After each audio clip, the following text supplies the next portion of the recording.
A Brownsville man is behind bars tonight. He's accused of making dozens of fake Mexican driver's licenses. Police say he was using social media to advertise his work and then selling those licenses for about $150 each. Yes, and we wanted to know why someone would want to purchase a Mexican license. Our Channel 5's Daisy Martinez is live in our Cameron County newsroom with what we found out. Daisy. Well, Letty, it's a matter of having something rather than nothing. Police tell us people living here in the U.S. who don't know where to get an authentic license, or those who can't legally obtain one because of their immigration status, are the ones that usually resort to this. Stacks of blank cards ready for print. Brownsville Auto Theft Task Force agents confiscated them this week from 28-year-old Nelson Perez Flores. He's accused of making these fake Mexican driver's licenses. Brownsville Police Detective Melissa Gonzalez says he made it happen by using a laptop and this small printer. He advertised on the Facebook page La Pulga Online and this other fake profile. Customers were paying $150 per card. Any form of license is better than none. So, I mean, that's pretty much why, people would risk buying a fake license. Gonzalez says as a border town, it's not unusual to have Mexican drivers throughout the streets of Brownsville that show Mexican driver's licenses when they're stopped by police. Producing no identification can lead to bigger issues. Not every situation is the same, but ultimately maybe you could also face failure to ID.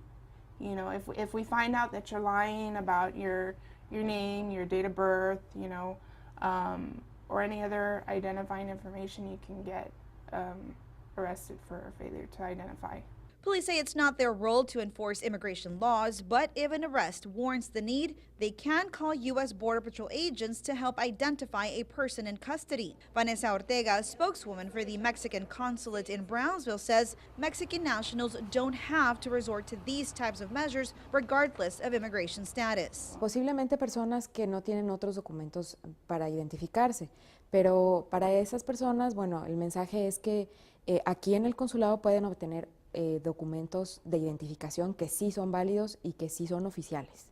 The cost, just $27 for an official Mexican ID. Another reason a person might take the risk of buying a fake license, Ortega says, it can help them obtain car insurance even if it's at a higher cost. Detective Gonzalez says getting busted for using a fake license could lead to an arrest and even an ICE detainer if the person crossed into the U.S. illegally. It could also ruin the path to a legal immigration status. Eso les puede afectar, así es. Entonces, lo mejor es no comprar documentos.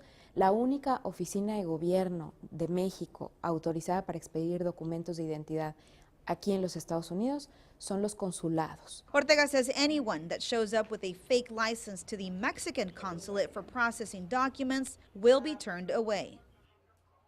Ortega tells us that using these fake licenses could lead to even bigger problems like charges for fraud or identity theft. Now, police do admit that these fake licenses were of pretty good quality, but they say if they ever do have a doubt, they have the discretion of investigating the issue further.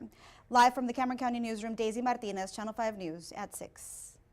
And a note to Daisy's report, police tell us they are not pursuing charges against people who purchase fake licenses. They also warn people who might already have these fake licenses in their possession not to use them.